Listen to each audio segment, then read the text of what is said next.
Wilson. Tudo bem? Tudo, e você? Mais um dia de trabalho, né? Vamos lá. O que podemos entender por aparelho psíquico, Wilson? Para nós entendermos e falarmos de aparelho psíquico, nós temos que entender a concepção freudiana que procurou definir essas estruturas, esses lugares mentais. Na primeira tópica do Freud, ele fez uma concepção que a mente tinha lugares e estruturas. Nós não podemos conceber aparelho psíquico como um aparelho de televisão, porque não existe lugares dentro da estrutura cerebral onde a gente encontre esses lugares e essas estruturas. A concepção é empírica. A ciência psicológica é empírica, ela não pode ser comprovada em laboratório, mas pode ser comprovado através da prática, né? Então, o aparelho psíquico, a função dele é drenar toda a energia de excitação que possa ameaçar o indivíduo. O ser biopsicológico, ele não pode ficar submetido a um nível de excitação que ele não controle. Então, a função principal desse aparelho é drenar, é transmitir essa energia entre seus sistemas, é transformar essa energia. Fica fácil, da gente começar a compreender. Muitas vezes, quando a gente está nervoso e a gente agride, a gente faz uma transmissão de energia acumulada internamente para o meio. E essa excitação, quando é lançada fora, sem uma estrutura de compreensão de razão, muitas vezes agride as pessoas. Mas ali você tem a concepção da transmissão para fora.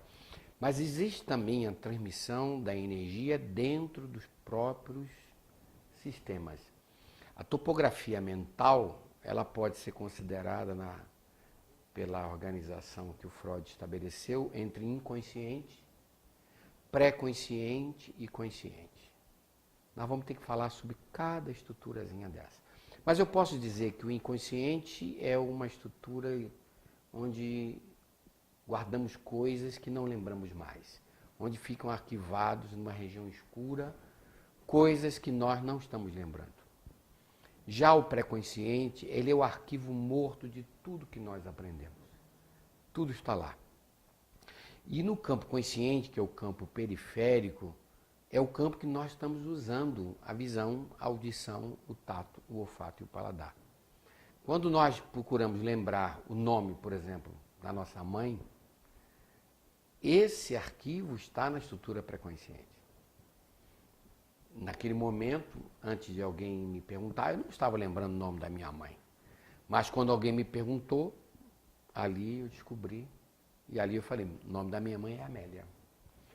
Na verdade, o ego só mantém, o meu eu, ele só mantém na periferia consciente aquilo que está sendo usado.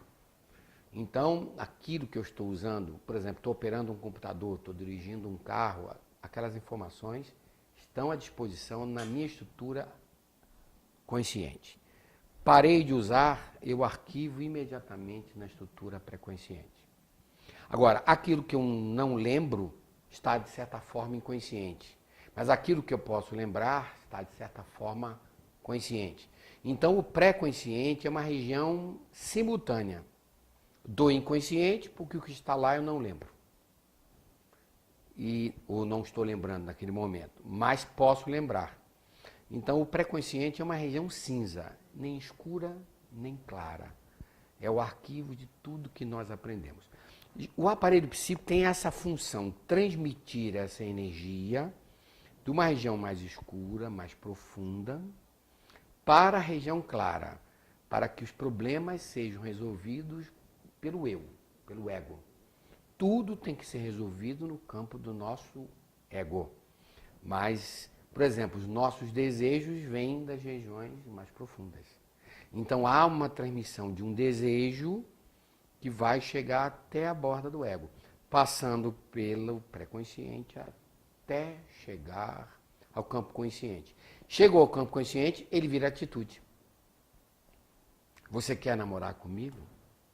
O desejo agora está forçando esse eu a tomar atitudes. Então, a primeira grande função do aparelho psíquico é transmitir energia. E ele transmite a energia tanto do que vem de fora, como a energia que vem de dentro.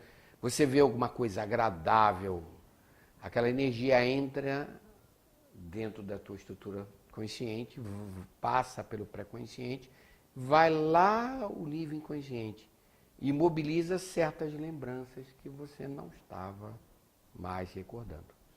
Então ele transmite de dentro para fora e recebe de fora para dentro e pode até acumular essas energias. Também o aparelho psíquico transforma energia. De que maneira? Eu posso pegar uma energia de um desejo, que é uma energia livre no campo inconsciente, e censurá-la. A ação da censura também é uma das funções do aparelho psíquico. Na medida que eu censurei o desejo, o impulso emocional, eu fiz agora um outro processo. Eu não transmiti, mas eu restringi o tráfego livre dessa energia. Então, o aparelho psíquico, ele transmite e, de certa forma, ele transforma energia através das próprias restrições que nós possuímos. Restrições morais, restrições do ambiente, etc. Então, eu posso começar a dizer que a gente tem que conceber o aparelho psíquico como uma estrutura empírica, que não tem demonstração em laboratório, e sim pela prática, pela estrutura de vida que a gente começa a perceber dentro de nós. A gente percebe que existem lugares psicológicos que nós temos que compreender que vão influenciar nosso modo de vida. Ok, Wilson, mas então existe uma ordem de relacionamento entre as diversas partes do aparelho psíquico? Sim. Na verdade, quando o neném nasce, ele só tem a estrutura inconsciente. O neném não tem ego.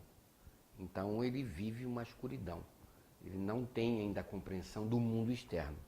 A estrutura mais antiga é o inconsciente, a região que nós não acessamos com o nosso pensamento. Então, a ordem interna é do mais antigo para o mais novo. Quando o ego se formou as estruturas do pré-consciente e a estrutura do inconsciente. Então, tudo que flui de dentro para fora segue do mais antigo para o mais novo. Isso quer dizer, os sistemas mais antigos, que são os sistemas que ligam o inconsciente para o pré-consciente, esses sistemas são os mais primitivos. Então a ordem é do mais, internamente falando, é do mais primitivo, do mais antigo para aquilo que é superior. A estrutura superior é o pré-consciente e a estrutura do consciente. Porque são essas estruturas que vão imprimir a censura. Quer dizer, eu não posso agir livremente aceitando as influências do meu inconsciente. Porque senão eu estaria refém dos meus desejos. E a sociedade estabelece regras. Isso quer dizer, o ordenamento dos impulsos emocionais vem inconsciente, pré-consciente, consciente. Já as estruturas de ordenação do que vem pelos estímulos, pelo que vem de fora, é ao contrário. Passa primeiro para a estrutura superior, para a estrutura do eu, a estrutura do campo consciente, depois atravessa o campo pré-consciente e vai às estruturas do inconsciente. Na verdade, esse tráfico de energia, ele atende à necessidade do funcionamento, da meta do aparelho psíquico, que é drenar essas excitações. Nós precisamos trabalhar com o organismo num nível menor de excitações. E na função do aparelho psíquico, nós recebemos do nosso sistema endócrino, do nosso sistema hormonal, uma série de excitações. Excitações que não podem ficar no psíquico, porque senão vão causar doenças. Então é preciso que o aparelho tenha a capacidade de drenar as excitações que vêm do organismo. Da mesma forma, o aparelho psíquico tem que elaborar, trabalhar as excitações que vêm de fora. Então, nessa função de manter o nível de energia psíquica no menor nível possível de ameaça, nós encontramos todas as estruturações e as definições que Freud buscou para definir como é que funcionava o plano mental.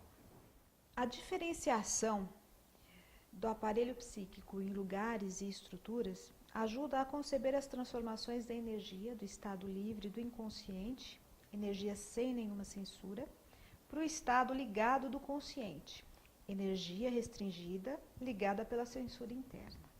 Tá? Agora, isso, me fale um pouco da organização do aparelho psíquico. Bom, na primeira concepção do Freud, ele começou a perceber uma estrutura inconsciente, uma estrutura arquivo pré-consciente e uma estrutura de operação, que é a estrutura consciente. Já na segunda tópica, na segunda concepção, ele percebeu que existiam moradores nessas regiões, nessa topografia. E ele chamou de estruturas da personalidade humana.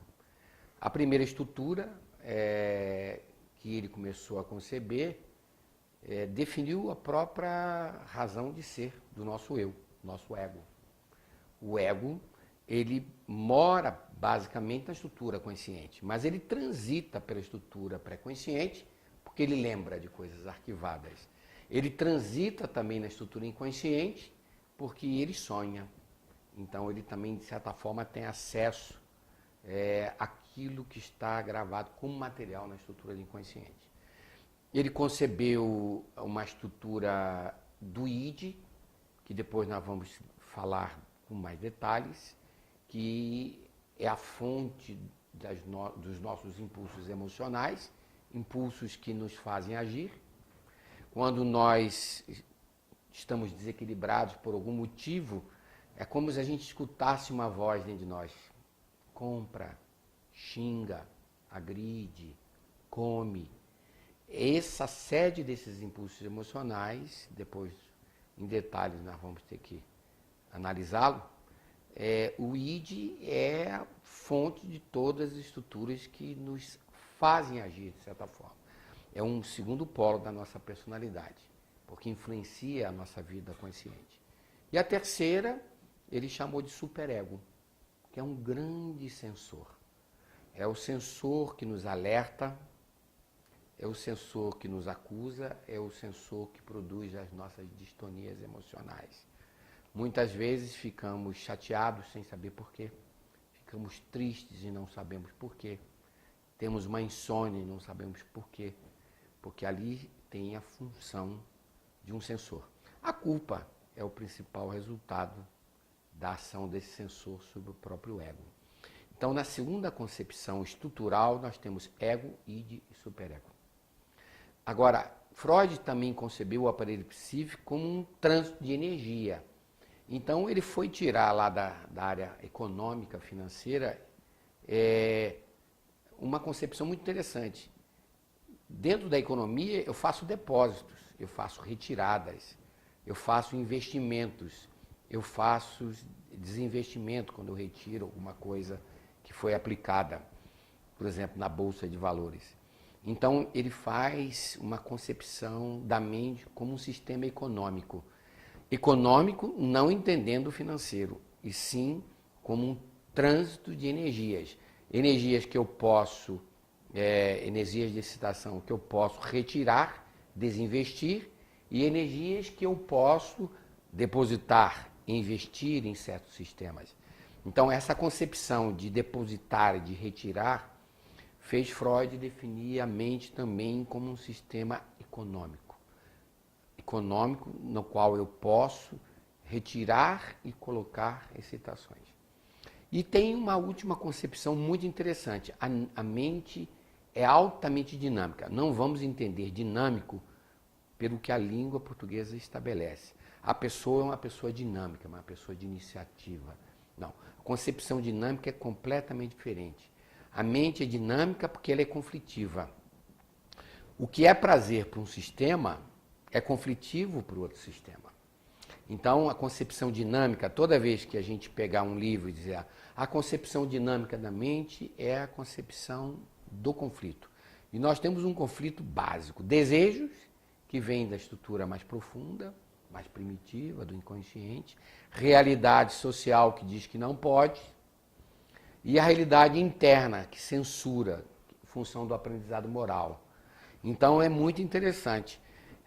O desejo, ele não é conflitivo para o campo do inconsciente, mas quando o desejo se aproxima do pré-consciente, ele já sofre uma ação de censura do superego que diz não pode, não pode, e já sofre uma censura externa, também da sociedade, que também diz que não pode. Então é muito mais fácil a gente entender essa concepção dinâmica.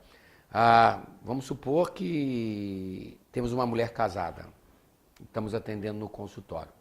Ela é uma mulher digna, ela não trai o marido dela, mas ela possui desejos sexuais.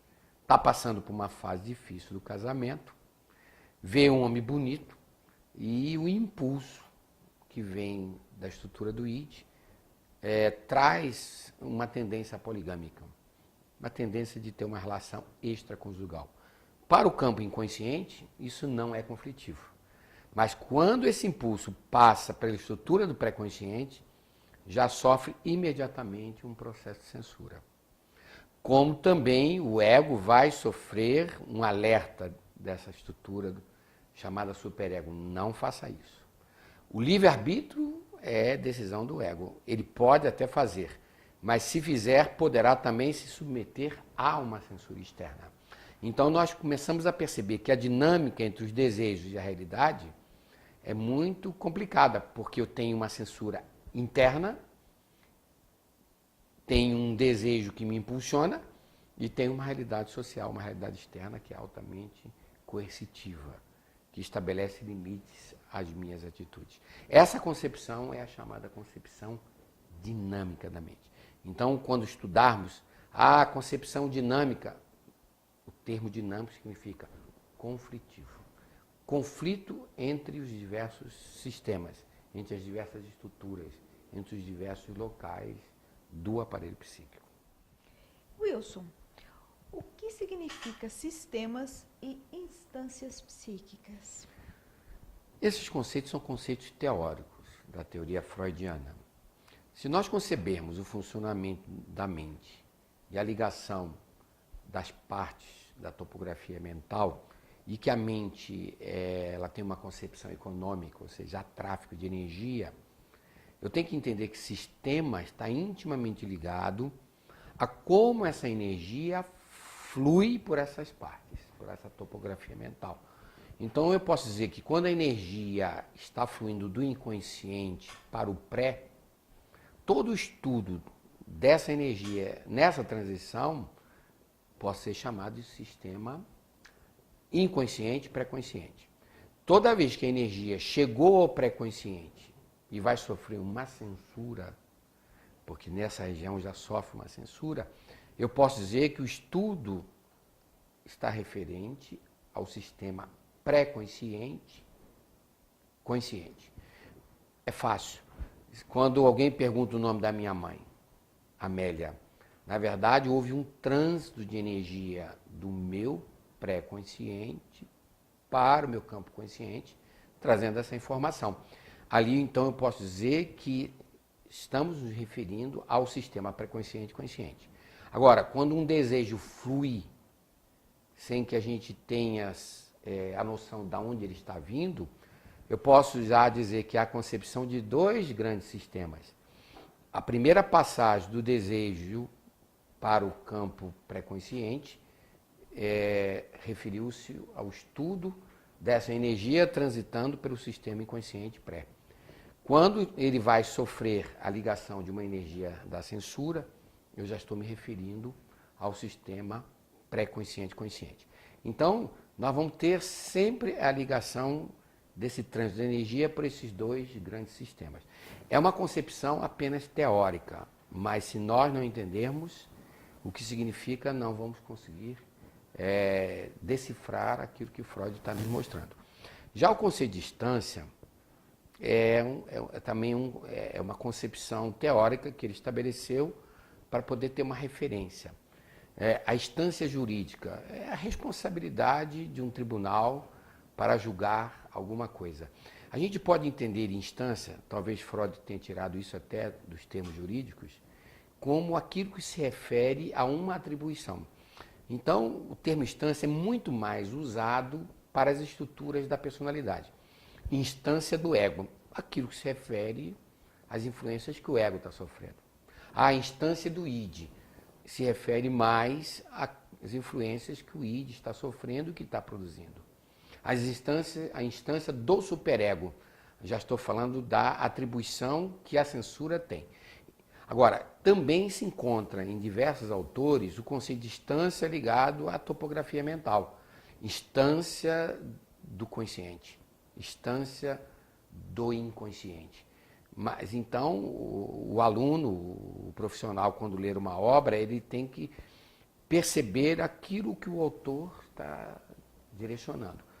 Então, dentro da concepção de instância, eu posso ter tanto referência às estruturas da personalidade, ego e superego, ou os três locais da mente, inconsciente, pré-consciente e consciente. Isso me fala agora um pouco sobre as funções do consciente. É no consciente humano que mora o principal polo da personalidade, o ego. O ego é o grande intermediário entre as estruturas internas do aparelho psíquico e a estrutura da realidade da vida, né? O consciente é o campo do aprendizado, onde o pensamento humano se faz. É a que nos liga à realidade através dos 5 sentidos. É o principal polo da relação humana. Se nós tivermos uma capacidade de desenvolvermos no campo consciente uma visão da realidade que nos cerca e a nossa realidade interna, nós teremos um conceito de equilíbrio ou de felicidade. Toda vez que essa estrutura consciente se chocar com a realidade externa e com os nossos desejos, nós vamos ter o campo do conflito. É o principal instrumento da relação da vida. É uma definição puramente teórica do Freud, mas importante para os nossos estudos. Já o campo pré-consciente, nós vamos perceber que nessa região, que é simultaneamente uma região do inconsciente, que é uma região escura, porque o que está lá nós não lembramos, e ao mesmo tempo uma região do consciente, porque o que está lá eu posso lembrar, nós vamos encontrar o arquivo de tudo que aprendemos. Todas as nossas lembranças, todas as memórias da infância, o nome das pessoas, todo o aprendizado da matemática, da geografia. E a estrutura pré-consciente é muito interessante, porque ela faz uma fronteira entre a estrutura inconsciente e rege todas as informações para o campo do ego, para o campo do consciente. É preciso que a gente entenda que as energias que ficam no pré-consciente, elas são altamente influenciadoras da realidade do indivíduo. Muitas vezes, quando a gente tem uma mágoa que a gente reprimiu, que a gente não transformou em perdão, ela fica na estrutura pré-consciente. E o que está no pré-consciente, o ego está sempre lembrando. Está sempre citando o ego. Está sempre incomodando o ego. Na realidade, quando nós temos uma memória pura, uma informação pura, ela fica arquivada lá e ela não incomoda. A não ser que nós recebemos um pedido de informação que nós vamos buscar nesse arquivo. Mas já as excitações que estão no pré-consciente, não. Uma culpa vai sempre voltar à lembrança, se estiver no pré-consciente.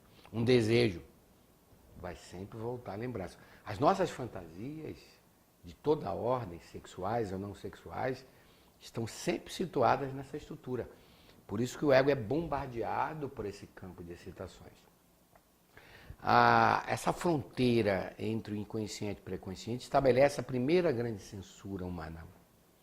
Isso quer dizer, tudo que vem do inconsciente, ao atingir essa estrutura do pré-consciente, sofre imediatamente uma censura do superego. Essa censura nós não ouvimos, mas ela produz uma certa distonia emocional. Então, quando nós estamos sentindo uma distonia emocional e não sabemos por quê, é que nossa censura, de certa maneira, ela está restringindo uma energia livre que vem do inconsciente e transformando essa energia numa energia ligada à estrutura da própria restrição social, da restrição moral. A gente pode dizer que o campo do pré-consciente, essa instância, estabelece uma definição de um campo secundário da mente, porque o campo primário se estabelece na formação do neném, que é a estrutura do inconsciente. Tudo no campo primário do inconsciente é livre, não sofre nenhum tipo de censura. Chegou ao campo secundário, que é o campo mais consciente, e o que se refere à estrutura do arquivo pré-consciente, sempre vai sofrer um tipo de restrição dos padrões morais e dos padrões que foram idealizados como bons para reger a nossa vida, né? Então, a gente compreendendo que o pré-consciente ele recebe uma ação de uma primeira censura e a gente sente a distonia, da mesma forma que o pré-consciente, quando a energia de excitação passa para a estrutura do consciente, nós recebemos já um outro tipo de censura, que é chamada censura avançada. Uma censura, ou segunda censura, uma censura que nos alerta, que nos acusa, não faça isso, não pode fazer isto, e que pode até produzir a culpa, caso nós devemos tomar uma atitude fora do campo dos nossos padrões morais, né? As operações pré-conscientes, elas são muito importantes, porque ali vai predominar o princípio da realidade. E as influências dos desejos que chegam ali sempre vão incomodar o ego e sempre vão sofrer, de certa forma, uma restrição.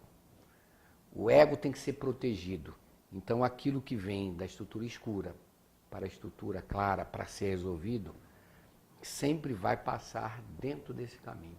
Consciente, pré-consciente, consciente. Wilson, me fala do inconsciente como região dos condicionamentos humanos. Nós temos que discutir bem esse assunto. O campo do ego é um campo muito limitado pela visão, audição, tato, olfato e paladar. A mente humana, o campo do meu eu, não poderia estar lembrando de tudo que está arquivado, tudo que ele aprendeu. Por isso existe a função pré-consciente, que é uma função arquivo. Ao precisarmos de uma informação, nós vamos no pré-consciente, usamos a informação, acabamos de usar, nós arquivamos. Como dirigir o carro? Eu acabei de dirigir, não estou mais lembrando de como dirigir o carro. Como opera o computador? Operei o computador, peguei as informações do aprendizado no pré-consciente, desliguei o computador, voltei a esquecer daquelas informações. Essa é a função consciente, pré-consciente. Agora, o ego humano também não poderia estar monitorando tudo que ele vê, tudo que ele ouve, tudo que ele sente. Nós teríamos uma sobrecarga mental. Então, tudo que o ego lança repetitivamente, tudo que ele faz de uma forma constante, esse aprendizado, essa repetição, cria uma coisa que nós chamamos de condicionamento. O condicionamento está na periferia do inconsciente, numa região bem próxima ao pré-consciente. Quer dizer, um ato condicionado é um ato que eu faço e apenas o ego monitora esse ato. Eu vou dar um exemplo. Se eu estou andando e digo assim, vou virar à esquerda, vou dar um passo para frente, isso é um ato consciente, não é um ato condicionado. Mas na medida que eu ando, que eu gesticulo, eu já estou fazendo isso automaticamente. Aprendendo a dirigir o carro, a primeira vez que eu vou passar a embreagem, primeira, segunda, terceira, ato do ego, ato puramente consciente. Mas na medida que eu repito várias vezes isso, eu já faço automaticamente. Isso, na mente humana, é um software que permite que o ego ele desvie a atenção daquilo que é repetitivo, que é aquilo que já é comum, e use essa atenção para outras coisas. Vamos supor que nós dois estamos andando na rua e nós estamos conversando. Nós não pensamos para andar, não pensamos para gesticular, a gente para automaticamente no semáforo. o semáforo abriu, a gente